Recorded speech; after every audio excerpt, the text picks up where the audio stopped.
Good news, everyone! The all-new Dacia Sandero is here. Now, not only is this the cheapest car on sale, costing from as little as £8,000, although when you actually come to buy one, you'll probably spend a little bit more than that, but this is the all-new model. So we've got a brand new look as well as a hugely upgraded interior. Now, the Sandero's built up a bit of a reputation for being a fun, no-frills car, and today we're going to find out if this all-new model lives up to that. But before I get into the review, you know what to do by now. Hit the thumbs up button and subscribe for more awesome videos just like this one. Before I touch on the design elements of the new Sandero, it's worth pointing out that it's actually based on a Renault Clio. So although the Sandero is a really cheap car, it's built on solid foundations. It's a big car as well. It actually measures in at a little bit longer and a bit wider than a Volkswagen Polo, even though price-wise it comes in at just below a VW Up.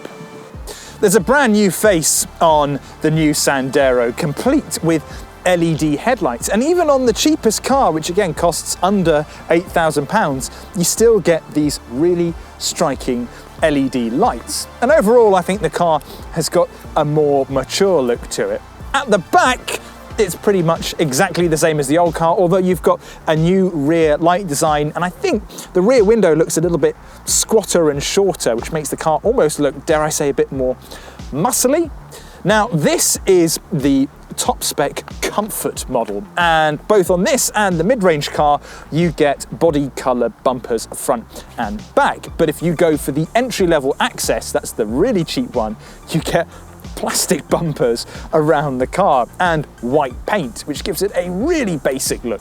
And when we look at wheels, we've got 15-inch wheels here with hubcaps, whereas if you go for the access you get steel wheels. But, like I said, if you go for the mid-range car or this top-spec one, you get a far more sophisticated and luxurious look. No, that's the wrong adjective. The engine lineup is really simple, just like the Sandero. So the range kicks off with a naturally aspirated 3-cylinder engine producing 65 horsepower, and that's connected up to a 5-speed manual gearbox. But really, you want to go for the turbocharged 3-cylinder motor because it produces significantly more power at 90 HP, and you get either a 6-speed manual or a CVT. And at the top of the range, we have a 100 horsepower bi-fuel LPG motor, which in the long run might be a bit better on your pocket, but it's also going to be a bit awkward and jacks the price up to over £13,000. So really, the sweet spot of the range is the 90 horsepower petrol engine.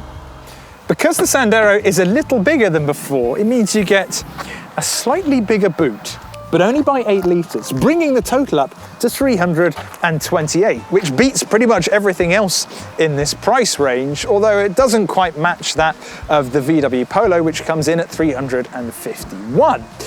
But it all comes down to practicality as well. It's a very deep boot, which means that you've got quite a sizable load lip, but I think you could quite easily get several small dogs in the back here and a bunch of suitcases for a holiday away, and you even get little hooks on the side as well to keep your shopping from flying all over the place when you're hammering your Sandero on a B road.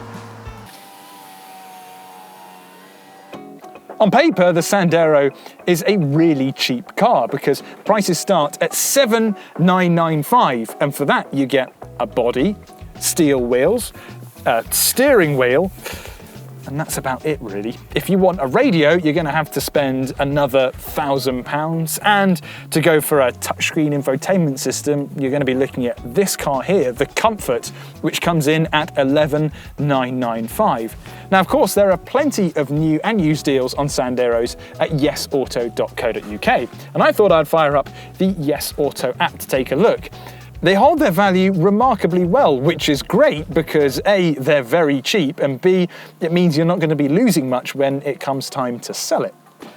because we're in the comfort, we have all of the options ticked. So compared to the entry-level Access, this comfort model is like, well, a Rolls Royce. To start off with, we have a leather-wrapped steering wheel, which you only get on the Comfort, and on the rest of the range, I'm pretty sure you just get a rubber wheel instead.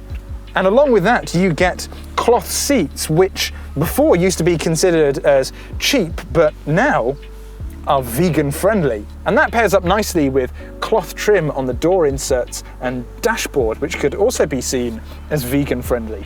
And on all cars, you'll get manually adjustable seats, but on the Comfort, you also get an armrest, which is very luxurious.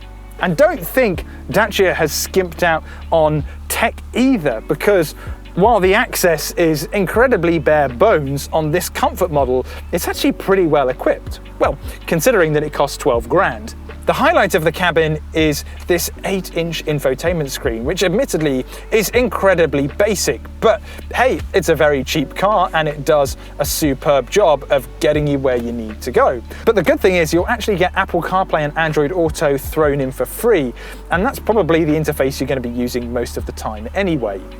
All cars come with analog dials and a small TFT screen, which shows you how many miles you've done and how many miles you need until you fill up, and MPG, and that's about it really. Impressively, you get a rear-facing camera when parking and sensors all around the car. Plus there's keyless entry and start, and heated wing mirrors are among many other luxuries you can expect when buying the Sandero Comfort. Now, admittedly, if you go for the mid-range Essential, you still get things like Bluetooth connectivity up to a radio, smartphone connectivity as well, and manual air conditioning.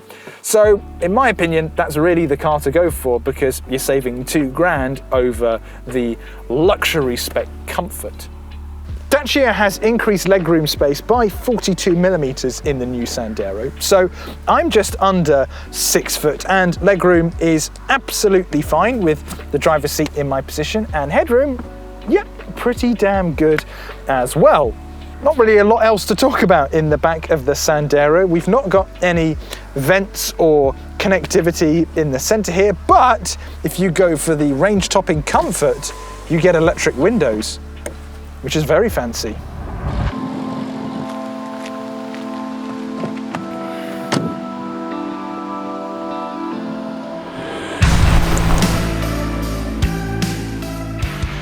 I've been so looking forward to driving the Dacia Sandero, because while it's so exciting to get into cars that are super expensive and powerful, because there's a good chance I'm never going to drive them again or never own one, but driving a Dacia is fun because it's interesting to see how much car you can get for under £10,000. So what's it like to drive across the board? Well, when it's priced this low, you almost expect it to be really very bad behind the wheel, and you go, well, it's a cheap car, that's just the way it is. But because we have those Clio underpinnings, this thing is great to drive. The steering is nice and direct, and no, it's not sports car territory, but for what it is, it's very good. And I've been in a lot more expensive cars with worse steering racks. And the gearbox, I think that this is a really slick gear change actually. There are so many daily drivers on sale that the gearboxes just feel all very slushy and vague. Whereas this thing, you really know what gear you're in. And you've got nice pedals as well to control it with. So for the controls, it's a tick. Now on to ride. What's it like?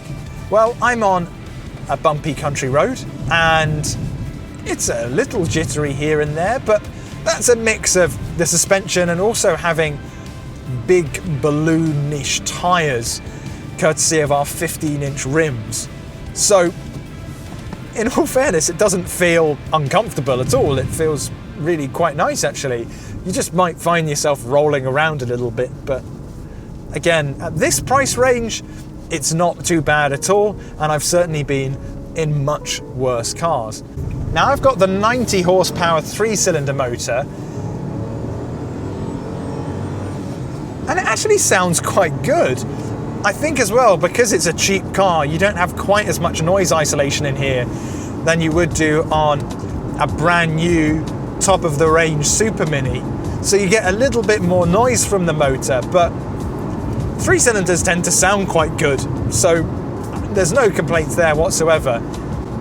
It does feel a little bit gutless because it is only producing 90 horsepower, and you know, this being a relatively big car given the power output, so it makes me think that if this feels a little bit sluggish, then the 65 horsepower motor is probably one to avoid. Now, you can only get that in the entry-level access car, which is the one with the plastic bumpers and, you know, the absolute bare minimum spec. And that's why you get the smallest motor. But if you're going to be living with your Sandero and you want it to be, you know, easy to use, that 90 horsepower motor is absolutely the one to go for. Now, one thing I did want to touch on is safety, because the Sandero only has a Euro NCAP score of 2 out of 5 stars. Now, some people might be put off by that because they'll think, yes, that sounds really unsafe. But it's a little bit more complicated than that. And that's because Euro NCAP has really toughened up its tests. And things like semi-autonomous driving modes are now a really important part of their safety tests. There are actually a couple of things that set the Sandero back in that regard. So we have automatic emergency braking. So if a car pulls out in front of us, then the car will whack the brakes on. However, it doesn't detect things like pedestrians. And that, unfortunately, isn't looked too fondly on by Euro NCAP. And the other thing as well is that we don't have lane keep assist. So if you stray over the white lines, you're not going to get a warning, and therefore you get marked down on your Euro NCAP test. But what's worth noting is that the actual occupancy safety in the Sandero is really rather good. It's not really a 5-star car, but if this was done on, let's say, a Euro NCAP test from a couple of years ago, the new Sandero would score much higher, more likely to be a 4 out of 5-star car. When you've been living with this thing for a bit, you forget that you're in a cheap car because you do overlook some of, let's say it, the not so razor sharp aspects of the way it drives, because as an overall package, it's fantastic value for money. But there are two things to consider. One, because this is such a simple car, it is actually quite fun because it makes a few more noises.